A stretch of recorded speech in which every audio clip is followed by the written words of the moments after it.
அனைவருக்கும் வணக்கம். இன்றைக்கி நம்ம இந்த வீடியோவில் என்ன பார்க்க போகிறோம் அப்படின்னா 12/1/2019 நடப்பு நிகழ்வுகள் பார்க்கலாம். இந்த கொஸ்டின்குரிய பிடிஎஃப் லிங்க்கு கீழே டிஸ்கிரிப்ஷனில் கொடுத்துருக்கேன். ஸோ வேணுங்கிறவங்க டவுன்லோட் பண்ணி எழுதிக்கலாம். ஆன்சர் கீக்கு இந்த வீடியோ வச்சு செக் பண்ணிக்கலாம். உன்னதி என்ற திட்டத்தை தொடங்க உள்ள அமைப்பு எது? ஸோ உன்னதி என்ற திட்டத்தை தொடங்க உள்ள அமைப்பு எது அப்படின்னு பார்த்தீங்கன்னா ISRO, Indian space research organisation. இவங்க தான் உன்னதி அப்படிங்கிற ஒரு புதிய திட்டத்தை வந்து ஜனவரி 17 தொடங்கிருக்கிறாங்க. ஸோ ஜனவரி 17 தொடங்கிருக்கிறாங்க. இந்த உன்னதி அப்படின்னா என்ன அப்படின்னு பார்த்தீங்கன்னா நானோ செயற்கைக்கோள் தயாரிக்கிற ஒரு திட்டம் தான் இந்த உன்னதி அப்படிங்கிற ஒரு திட்டம். இந்த திட்டத்தின் கீழே 45 நாடுகள் பங்கேற்கிறாங்க. இந்த திட்டத்தின் கீழே 45 நாடுகள் பங்கேற்கிறாங்க. இது தவிர இஸ்ரோ தலைவர் கே சிவன் மேலும் நிறைய விஷயங்கள் தெரிவிச்சிருக்கிறாரு. என்னென்ன அப்படின்னு பார்க்கலாம். 2021 விண்ணுக்கு மனிதனை அனுப்பும் திட்டமான ககன்யான் செயல்படுத்தப்படும் அப்படின்னு சொல்லியிருக்கிறாரு. ஸோ இதுக்காக நாடு முழுவதும் 6 விண்வெளி சிக்கல் தீர்வு மையங்கள் திறக்க இருக்கிறதாகவும் சொல்லியிருக்காரு. ஸோ இதுக்காக நாடு முழுவதும் 6 விண்வெளி சிக்கல் தீர்வு மையங்கள் திறக்க இருக்கிறதாகவும் சொல்லியிருக்காங்க. இதில் முதல் மையம் திரிபுரா அகர்தலால தொடங்கப்பட உள்ளது. ஸோ இதில் முதல் மையம் திரிபுரா அகர்தலால தொடங்கப்பட உள்ளது. இது தவிர மேலும் பார்த்தீங்க அப்படின்னா நிகழ்நாட்டில் இஸ்ரோவோட திட்டப்பணிகளுக்காக மத்திய அரசு 30,000 கோடி, ஸோ மத்திய அரசு 30,000 கோடி ஒதுக்கி இருக்கிறதா சொல்லியிருக்கிறாரு. அதில் பிஎஸ்எல்வி GSLV Mark 3 இந்த ராக்கெட் தயாரிக்கிறதுக்காக 10,000 கோடியும், அடுத்து விண்கலங்கள் தயாரிக்கிறதுக்காக 10,000 கோடியும், அடுத்து மனிதனை விண்ணுக்கும் அனுப்பும் திட்டமான ககன்யான் திட்டத்திற்கு 10,000 கோடியும் ஒதுக்கப்பட்டுள்ளா சொல்லியிருக்கிறாரு. இந்த மனிதனை விண்ணுக்கும் அனுப்பும் திட்டத்தை செயல்படுத்துவதற்காக பெங்களூரில் மனித விண்ணூர்தி மையம் தொடங்கப்படும் அப்படின்னு சொல்லியிருக்காங்க. ஸோ மனிதனை விண்ணுக்கு அனுப்பும் திட்டத்துக்காக பெங்களூரில் மனித விண்ணூர்தி மையம் தொடங்கப்படும் அப்படின்னு சொல்லியிருக்காங்க. இந்த மனித விண்ணூர்தி மையத்துக்கு மைய இயக்குநராக உன்னிகிருஷ்ணன் அப்படிங்கிறவங்க செயல்படுவாங்க அப்படின்னு சொல்லியிருக்கிறாங்க. மேலும் இந்த விண்ணுக்கு மனிதனை அனுப்பும் திட்டத்தோட இயக்குனராக ஹார்டியன் செயல்படுவார் அப்படின்னு சொல்லியிருக்கிறாங்க. இந்த விண்ணுக்கு மனிதனை அனுப்பும் திட்டம் 3 ப்ராசஸில் நடக்கும். ஃபஸ்ட்டு பார்த்தீங்க அப்படின்னா 2020, ஸோ 2020 டிசம்பரில் ஆளில்லா விண்ணூர்தி அனுப்பப்படும் அப்படின்னு சொல்லியிருக்காங்க. அடுத்து 2021 ஜூலையில் 2வது ஆளில்லா விண்ணூர்தி மையம் விண்ணூர்தி அனுப்பப்படும் அப்படின்னு சொல்லியிருக்காங்க. ஸோ இந்த ரெண்டும் சக்ஸஸ் ஆனால் மட்டும்தான் 3வது பார்த்தீங்க அப்படின்னா 2021 டிசம்பரில் மனிதனை சுமந்து செல்லும் விண்ணூர்தி அனுப்பப்படும் அப்படின்னு சொல்லியிருக்காங்க. ஸோ கரெக்டாக இந்த மனிதனை அனுப்பும் திட்டத்துக்கு எவ்வளவு காஸ்ட் ஆகுது அப்படின்னா 9,023 கோடி ஆகும் அப்படின்னு சொல்லியிருக்காங்க. தமிழக அரசு நீர் மற்றும் நில வள திட்டத்தை செயல்படுத்துவதற்காக எந்த நாட்டின் பல்கலைக்கழகத்துக்கு இடையே புரிந்துணர்வு ஒப்பந்தம் மேற்கொண்டுள்ளது?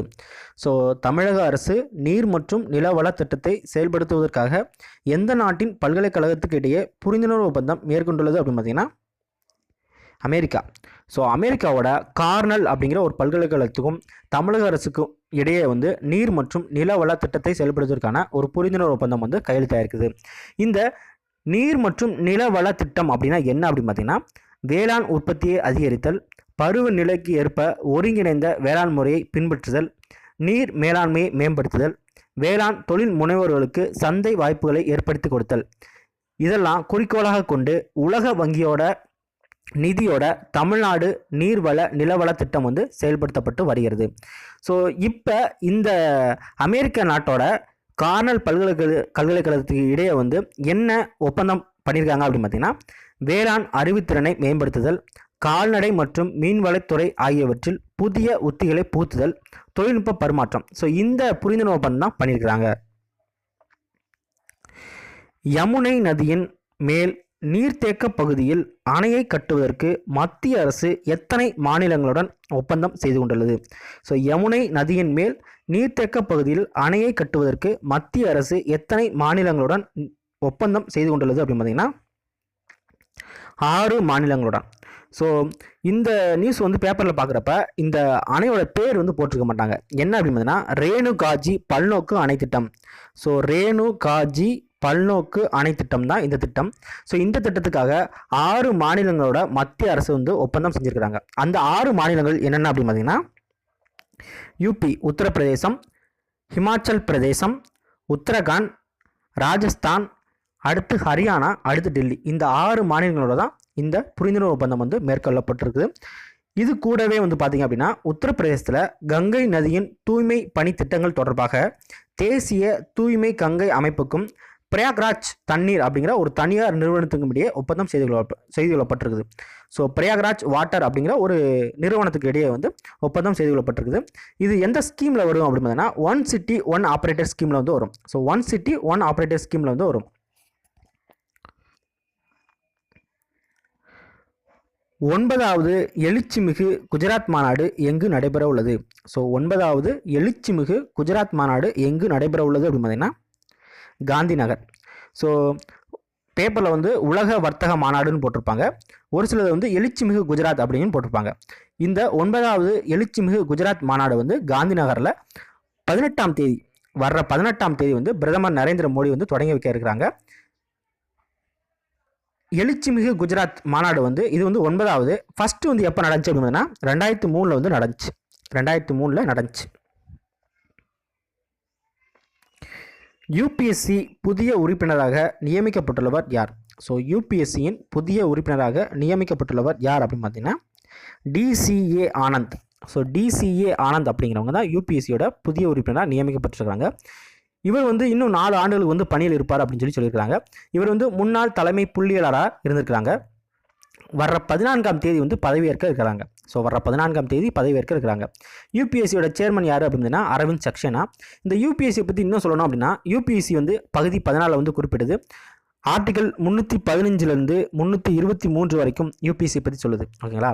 இந்த பதவிக்காலம் எவ்வளவு அப்படின்னா இவங்களோட இந்த உறுப்பினரோட பதவிக்காலம் எவ்வளவு அப்படின்னா 6 ஆண்டுகள் அல்லது 65 வயது. ஸோ 6 ஆண்டுகள் அல்லது 65 வயது. இதில் எது முதல்ல வருதோ அவங்க வந்து ரிசைன் பண்ணிடுவாங்க. அடுத்து இந்திய இராணுவ ஜெனரல் என்ற உயரிய விருது எந்த நாட்டின் இராணுவ தலைமை தளபதிக்கு வழங்கப்பட உள்ளது? ஸோ இந்திய இராணுவ ஜெனரல் என்ற உயரிய விருது எந்த நாட்டின் இராணுவ தலைமை தளபதிக்கு வழங்கப்பட உள்ளது அப்படின்னு பார்த்தீங்கன்னா நேபாளம். ஸோ நேபாள நாட்டு இராணுவ தலைமை தளபதி பூர்ண சந்திர தபாவுக்கு வந்து இந்திய இராணுவ ஜெனரல் அப்படிங்கிற ஒரு உயரிய விருது வந்து வழங்கப்பட இருக்கிறாங்க. இது வந்து கௌரவ ஜெனரல் அப்படின்னு கூட சொல்லலாம். ஓகேங்களா? இதே மாதிரி இந்திய இராணுவ தலைமை தளபதி விபின் ராவத் வந்து கடந்த 2017 வந்து நேபாளத்துக்கு போனார். ஸோ அப்போ அவங்களுக்கு அதாவது விபின் ராவத்துக்கு வந்து நேபாள இராணுவ ஜெனரல் விருது வந்து கொடுத்தாங்க 2017. சாங்-இ-4 என்ற விண்கலம் எந்த நாட்டிற்கு சொந்தமானது? ஸோ சாங்-இ-4 என்ற விண்கலம் எந்த நாட்டிற்கு சொந்தமானது அப்படின்னு பார்த்தீங்கன்னா சீனாவுக்கு சொந்தமான ஒரு விண்கலம் தான் சாங்-இ அப்படிங்கிற ஒரு விண்கலம். இந்த விண்கலம் வந்து நம்ம ரீசெண்டாக நம்ம நடப்புகள் பார்த்துட்டோம். என்ன அப்படின்னு பார்த்தீங்கன்னா பூமியிலிருந்து பார்த்தால் தெரியாத நிலவினுடைய பின்பகுதியின் படத்தை வந்து சீனாவில் சாங்கி விண்கலம் வந்து முதல் முறையாக பூமிக்கு அனுப்பியிருக்குது. ஸோ இப்போ வந்து கரண்ட் அஃபேர் இதுதான். ஸோ முதல் முறையாக பூமிக்கு அனுப்பியிருக்குது, இமேஜை வந்து அனுப்பியிருக்குது. இது வந்து எந்த செயற்கைக்கோளோட உதவியோட இது வந்து செயல்படுது அப்படின்னு பார்த்தீங்கன்னா குவேகியாவ் அப்படிங்கிற ஒரு செயற்கைக்கோளோட உதவியோட இது வந்து செயல்படுது. இந்த சாங்கி விண்கலம் வந்து டிசம்பர் 8 வந்து அனுப்புனாங்க. டிசம்பர் 8 வந்து அனுப்புனாங்க. ஸோ இதுதான் முதல் முறையாக இந்த பூமியிலிருந்து பார்த்தால் தெரியாத நிலவினுடைய பின்பகுதியை படம் எடுத்த ஒரு விண்கலம் அப்படின்னு சொல்லலாம். லோக் ஆயுக்தா தலைவர் மற்றும் உறுப்பினர்களை தேர்வு செய்யும் குழுவின் தலைவர் யார்? ஸோ லோக் ஆயுக்தா தலைவர் மற்றும் உறுப்பினர்களை தேர்வு செய்யும் குழுவின் தலைவர் யார் அப்படின்னு பார்த்தீங்கன்னா கே வெங்கட்ராமன். ஸோ தமிழ்நாட்டில் லோக் ஆயுக்தா அமைக்கணும் அப்படின்னு சொல்லிட்டு 2018 ஜூலையில் சட்டப்பேரவையில் சட்டம் தாக்கல் செய்யப்பட்டு நடைமுறை கொண்டு வரப்பட்டது. ஸோ இதுக்கு வந்து தலைவர் மற்றும் உறுப்பினர்கள் வந்து தேர்வு செய்யணும். ஸோ இதுக்கான குழுவோட தலைவர் யார் அப்படின்னா கே வெங்கட்ராமன். இந்த குழு வந்து என்ன சொல்லியிருக்கு அப்படின்னு பார்த்தீங்கன்னா இந்த லோக் ஆயுக்தாவோட தலைவர் மற்றும் 4 உறுப்பினர் பதவிக்கான அறிவிப்பு வந்து வெளியிட்டிருக்காங்க. விண்ணப்பிக்கலாம் அப்படின்னு சொல்லிட்டு அறிவிப்பு வந்து வெளியிட்டிருக்காங்க. இந்த லோக் ஆயுக்தா வந்து எதுக்காக கொண்டு வரப்பட்டது அப்படின்னா தமிழ்நாட்டில் அதாவது மாநிலத்தில் வந்து எது கொண்டு வரப்பட்டது அப்படின்னா மாநிலத்தில் உயர் அதிகாரிகள் அரசியல்வாதிகள் பண்ணுற தப்பை வந்து எதிர்த்து கேள்வி கேட்குற ஒரு அமைப்பு தான் இந்த லோக் ஆயுக்தா அப்படிங்கிறது. ஸோ மாநிலத்தில் வந்து லோக் ஆயுக்தா, மத்தியில் வந்து லோக்பால் அப்படிங்கிற ஒரு அமைப்பு. இந்த லோக் ஆயுக்தா சட்டம் வந்து 2013 வந்து கொண்டு வரப்பட்டது அப்படின்னு சொல்லலாம். தமிழ்நாட்டில் இப்போ தான் ஜூலையில் வந்து தாக்கல் செய்யப்பட்டு நடைமுறை கொண்டு வரப்பட்டது அப்படின்னு சொல்லலாம். இன்னும் தலைவர் உறுப்பினர்கள் வந்து தேர்ந்தெடுக்கப்படலை. ஸோ இதில் வந்து ஒரு தலைவர் 4 உறுப்பினர் வந்து இருப்பாங்க. அதில் 2 வந்து நீதித்துறை உறுப்பினராகவும் 2 வந்து நீதித்துறை சாராத உறுப்பினராகவும் இருப்பாங்க. இதில் 25 ஆண்டு பணி அனுபவமும் இருக்கணும் அப்படின்னு சொல்லியிருக்கிறாங்க. மதிப்புமிக்க நிறுவனங்கள் பட்டியலில் முதலிடம் பிடித்துள்ள நிறுவனம் எது? ஸோ மதிப்புமிக்க நிறுவனங்கள் பட்டியலில் முதலிடம் பிடித்துள்ள நிறுவனம் எது அப்படின்னா அமேசான். ஸோ அமேசான் நிறுவனம் தான் மதிப்புமிக்க நிறுவனங்கள் பட்டியலில் முதலிடம் பிடிச்சிருக்குது. ஸோ இது வந்து நம்ம ஆல்ரெடி பார்த்த நியூஸ் தான். இது சம்மந்தமான நியூஸ் என்ன அப்படின்னு பார்த்தீங்கன்னா, அமேசான் நிறுவனராக இருக்கிற ஜெப் பிசோஸ் வந்து அவரோட மனைவி மகின்சி டட்டில் அப்படிங்கிறவங்களை வந்து விவாகரத்து செய்வதற்கான ஒரு அறிவிப்பு வந்து வெளியிட்டிருக்காங்க.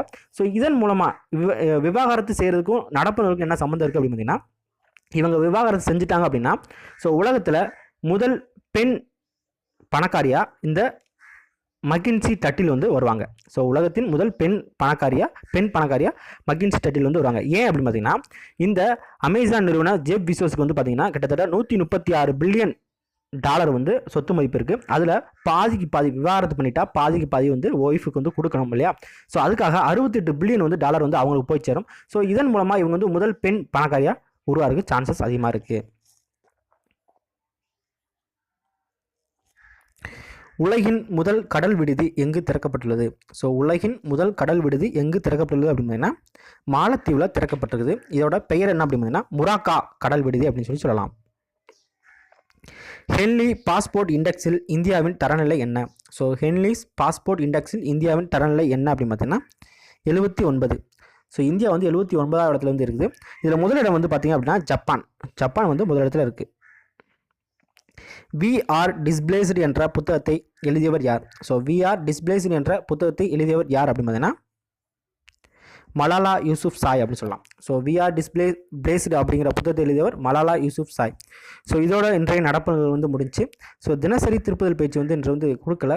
இன்றைக்கி 2 வீடியோ கொடுக்கறனால கொடுக்கல. 2வது வீடியோ வந்து நான் வந்து கொடுக்குறேன். தேங்க்யூ.